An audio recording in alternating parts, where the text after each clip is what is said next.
বাংলা সিনেমাকে আমরা একটা জায়গায় একসময় বাংলা সিনেমা আমরা শুনতাম সিনেপ্লেক্সে চলে না, সিনেপ্লেক্সে ইংলিশ সিনেমা চলে, বাংলা সিনেমা এখনকার অডিয়েন্স দেখে না, কমার্শিয়াল সিনেমা শুধুমাত্র একটা শ্রেণীর মানুষ দেখে, আপার ক্লাস দেখে না। আজকে আমরা এসকেএসে টিকিট পাওয়া যায় না, সিনেপ্লেক্সে টিকিট পাওয়া যায় না, ঢাকার বাইরে ঢাকার ভিতরে সবাই বাংলা সিনেমা দেখছে। আমি জীবন থেকে গল্প নেই, আসলে মানুষের জীবন থেকে গল্প নিতে পছন্দ করি। আমার কাছে মনে হয় সিনেমার গল্পগুলো জীবন থেকেই নেওয়া থাকে।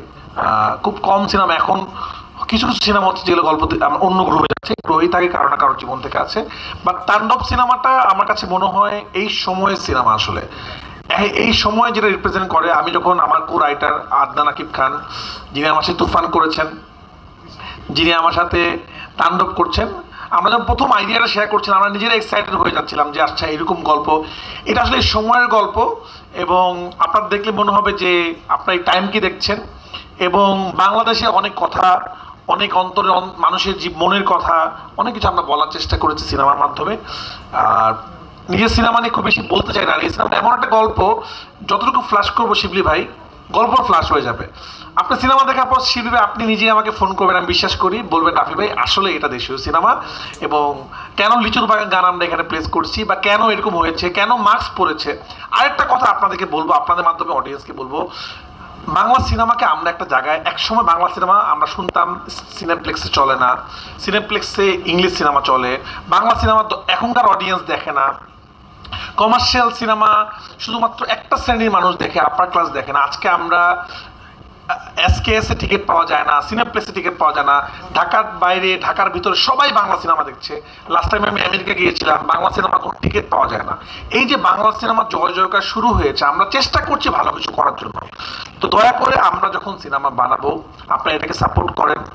আগে আপনারা বলে দিয়ে না মাস্ক পরেছে কোন সিনেমাতে, ওই সিনেমা থেকে মাস্ক পরা, পৃথিবীর বহু সিনেমাতে মাস্ক পরে, এটা খুব স্বাভাবিক।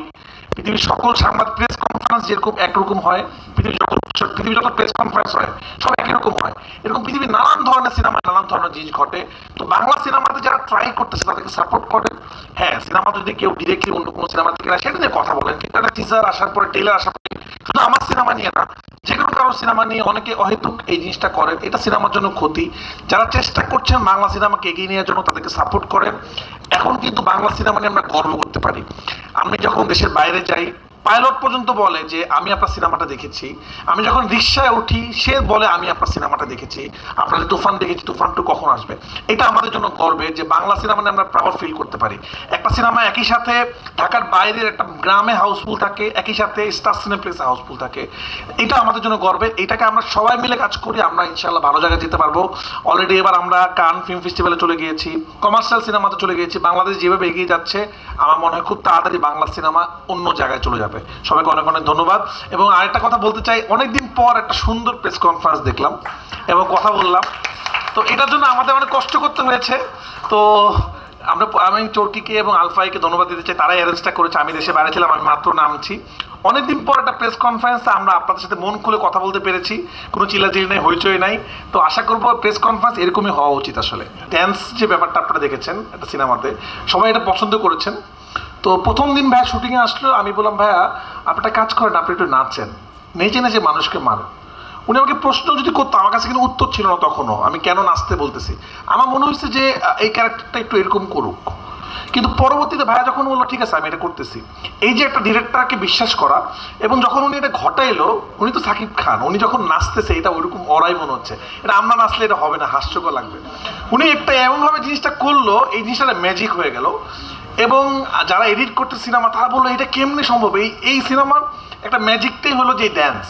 তো এই যে একটা আর্টিস্ট যে প্রতি মুহূর্তে নিজেকে চেঞ্জ করে ফেলতে পারে। এবং আফজাল ভাই একটা কথা বললো, এই সিনেমাতে আপনারা দেখবেন সাকিব ভাই কীভাবে নিজেকে অভিনয় করেছেন।